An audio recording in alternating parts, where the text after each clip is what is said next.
Hello students, welcome to PCA Classes Online, the official channel of Prerna Coaching Academy. If you are new to the channel, please do subscribe to the channel and press the bell icon so that you never miss an update.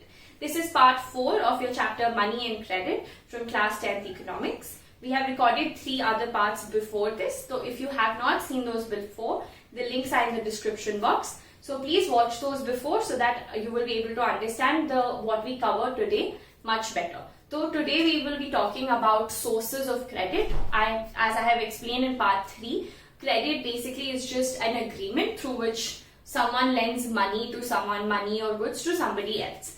We have talked about how this involves an interest rate and collateral kya hota hai, and all of this has been discussed in part 3.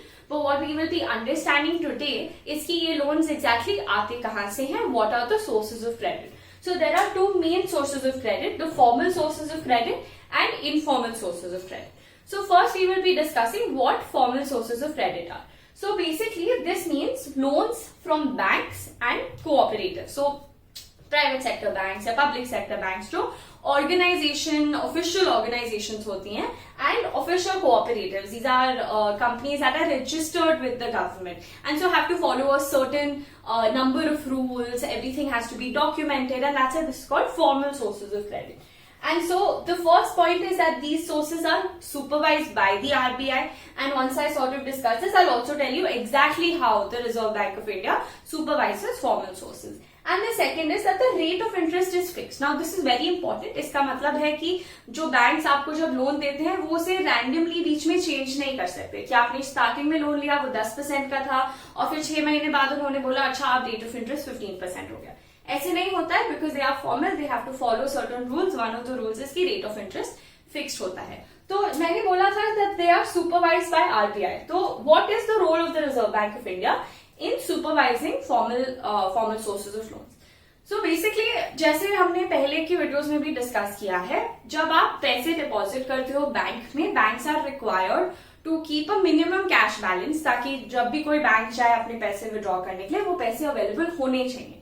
So the first rule that the RBI plays is that they have to ensure that banks are actually following that rule and they have the minimum cash balance with them at all times. So ये पहली चीज है जो RBI ensure करती है.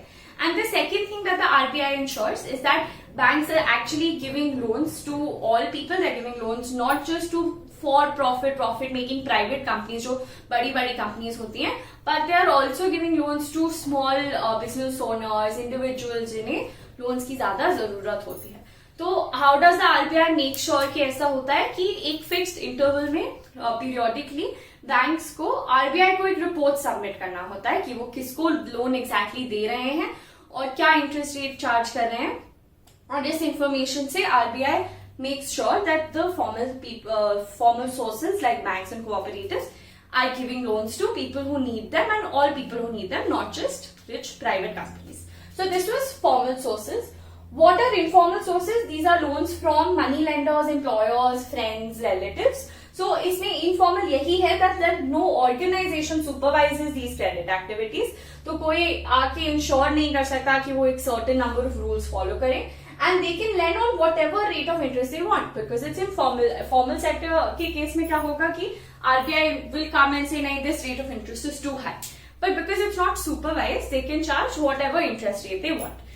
So अब आप सोच रहे होगे कि these are the 2 main sources and I will discuss कि informal sources क्या negative क्या होता है, formal sources का क्या positive होता है. पर उससे पहले आप ये pie chart देखिए. This is the sources of credit for rural households in India. Why is this pie chart important? क्योंकि ये बता रहा है आपको कि रूरल इंडिया में लोग कहाँ से ज्यादा लोन्स लेते हैं. तो अगर आप यहाँ देखेंगे क्लियरली जो सबसे बड़ा नंबर है that is coming from money lenders which is 33%. And as I already mentioned, money lenders are an informal source of credit. And then some portion is coming from cooperative societies or banks, commercial banks से थोड़ा, और institutional agencies अलग. Landlords ये भी informal होते हैं, relatives and friends ये भी informal होते हैं, some other informal sources and very small proportions coming from the government. So in rural areas, clearly, as we can see, a very large proportion of the credit and the loans is coming from informal sources of credit, like money lenders and landlords. So what is the problem? इसमें क्या problem है? इसमें सबसे बड़ी problem ये है कि firstly, they can charge whatever interest rate they want. इनको कोई मतलब मॉनिटर या पुलिस नहीं करता मनी लेंडर्स को. And secondly they generally charge a higher interest rate than formal sources. So money lenders जो होते हैं usually high interest rate of borrowing charge करते हैं. तो हाई इंटरेस्ट रेट में जैसे आप सोच सकते हो काफी प्रॉब्लम्स होती हैं. बिकॉज इसका मतलब होता है कि अगर मैंने कोई लोन लिया, मुझे ज्यादा इनकम चाहिए होगी उस लोन का इंटरेस्ट रेट पे बैक करने के लिए. और कौन लोग यूजुअली रूरल एरियाज में मनी लेंडर्स से लोन ले रहे हैं? Small farmers. एंड जैसे हमने स्वप्ना का प्रॉब्लम भी डिस्कस किया था, high rate of interest can actually push people more into debt traps, क्योंकि there is more money that they have to pay back. And the second problem is that high interest rate can also discourage people from taking a loan, है ना. क्योंकि if I am a small business person, I will think कि बहुत high interest rate है, ये loan मैं afford नहीं कर सकती, and that will discourage me from setting up a business in the first place, क्योंकि वो कैपिटल मेरे पास नहीं है. तो these are the problems. And there is also the secondary problem with this is कि जो ये मनी लेंडर्स होते हैं, ये लोगों को हरास भी ज्यादा करते हैं पैसे वापस लेने के लिए. कोई कोलैटरल नहीं लेते तो ये लोगों को बुली करते हैं पैसा वापस लेने के लिए, एंड डॉक्यूमेंटेशन कोई नहीं करते. तो this is a big problem. But why is it कि फिर मनी लेंडर्स से लोग पैसे क्यों ले रहे हैं rural areas? And a large part of the region is that banks actually need collateral. Again we discuss this in the previous class. What is collateral? Collateral होता है कि कोई एसेट जो आप गवर्नमेंट बैंक को जाकर बोलो कि if I don't pay you back, this is the collateral you can take. A lot of these people don't have collateral, क्योंकि उनके पास एक ही प्लॉट होगा, उस पर वो अपना काम करते हैं, उसको वो कोलैटरल की तरह नहीं दे सकते.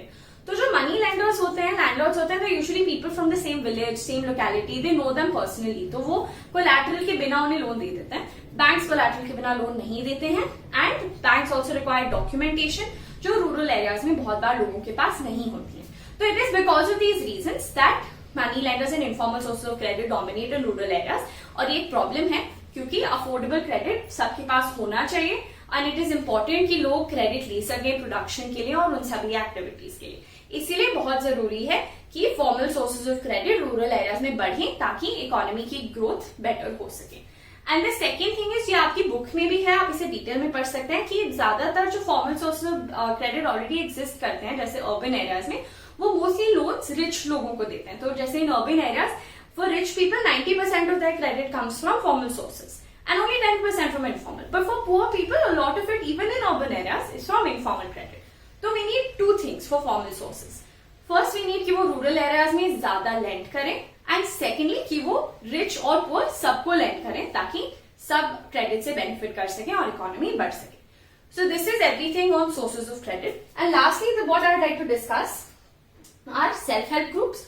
What are self-help groups? Well, self-help groups होते हैं basically, usually of women, 15 to 20 people. वो एक ग्रुप बनाते हैं, रेगुलरली मीट करते हैं, तो से एवरी मंथ, एवरी 2 weeks, और फिर उन मीटिंग्स में एक small amount of money pool करते हैं. जैसे 15 रुपीज भी हो सकता है, 100 रुपीज भी हो सकता है, जो भी लोगों की इनकम होती है.